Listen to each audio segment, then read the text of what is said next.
Ariana said happiness is the same price as red bottoms. My queen Lana said happiness is a butterfly. And Taylor Swift said there was happiness because of me. And I totally agree with that. Hi, I'm Ishita, and today we're going to talk about some ways to increase happiness in your lives. 19th से 20th century तक psychology का focus abnormal behaviour के ऊपर था। क्यों mental illness exist करती है, क्यों लोग बीमार पड़ते हैं और कैसे इसे ठीक किया जाए। फिर आया पॉजिटिव साइकोलॉजी। पॉजिटिव साइकोलॉजी का फोकस था well being, excitedness, cheerfulness and life में खुशी और मीनिंग ढूंढना। ये सारे पॉजिटिव इमोशंस लाइफ में बहुत इंपॉर्टेंट है।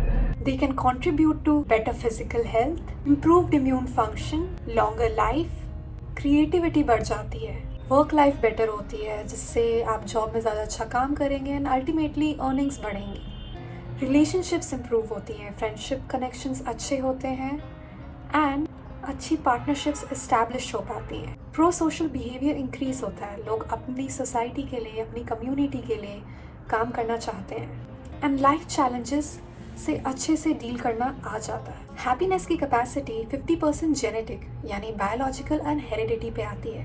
10% डिपेंड करती है हमारे सर्कमस्टांसेस पे, मतलब हमारा सोशल इकोनॉमिक स्टेटस कैसा है, हमारी अर्निंग्स कैसी है, हम कहाँ रहते हैं, हमारा जेंडर कौन सा है, हमारी एथनिसिटी कौन सी है। और 40% डिपेंड करता है हमारी इंटेंशनल बिहेवियर पे, मतलब हमारा कैसा बिहेवियर है, हमारे कैसे थिंकिंग पैटर्न्स हैं। इसका मतलब है 40% हैप्पीनेस की कैपेसिटी हमारे ऊपर है। डॉक्टर मार्टिन सेलिगमैन ने ऐसी 5 चीज़ें बताई जो ह्यूमन के वेलबींग के लिए अच्छी होती है एंड उसकी एक हैप्पी लाइफ डिफाइन करती है। इसमें सबसे पहले आते हैं पॉजिटिव इमोशंस जैसे Joy, happiness, hope, gratitude and love. Engagement का मतलब है जब हम किसी काम में फुली अब्जॉर्ब्ड हो जाते हैं, जब हम उसको एक फ्लो में करते हैं, हमें टाइम का पता नहीं चलता, हम पूरी तरह उस टास्क में एनग्रोस्ड हो जाते हैं। रिलेशनशिप डिफाइन करती है हमारे इंटरेक्शन हमारे फ्रेंड्स के साथ, फैमिली के साथ, कोवर्कर्स के साथ एंड इवन बॉसेस के साथ। लाइफ की ये सारी important relationships should feel supporting, loving and nurturing. फिर आता है मीनिंग। मीनिंग एज एन हमारे लाइफ का पर्पस, हमारे लाइफ का गोल। जब हम किसी गोल के टूवर्ड्स वर्क करते हैं, हम उसे अचीव करते हैं तो हमारा लाइफ सेटिस्फैक्शन बढ़ता है। अकम्प्लिशमेंट इज परसुइंग मास्टरी और अचीवमेंट। जब हम किसी काम को सक्सेसफुली कंप्लीट करते हैं तो हमारा सेल्फ एस्टीम बढ़ता है। Doctor Martin Seligman call this the PERMA model, जो हैप्पीनेस को डिफाइन करता है। Let's talk about some ways जिससे हम अपनी हैप्पीनेस इंक्रीज कर पाएँ based on this PERMA model. Practising gratitude. बहुत सारी रिसर्चेस मानती हैं अगर हम लाइफ में ग्रैटिट्यूड प्रैक्टिस करें तो हमारा ओवरऑल लाइफ सेटिस्फैक्शन और happiness in a long run बढ़ता है। सबसे सिंपल वे है ग्रैटिट्यूड प्रैक्टिस करने का कि आप सोने से पहले कोई एक ऐसा इंसिडेंट या इवेंट याद करो जो आज हुआ हो, जिसके लिए आप थैंकफुल हो।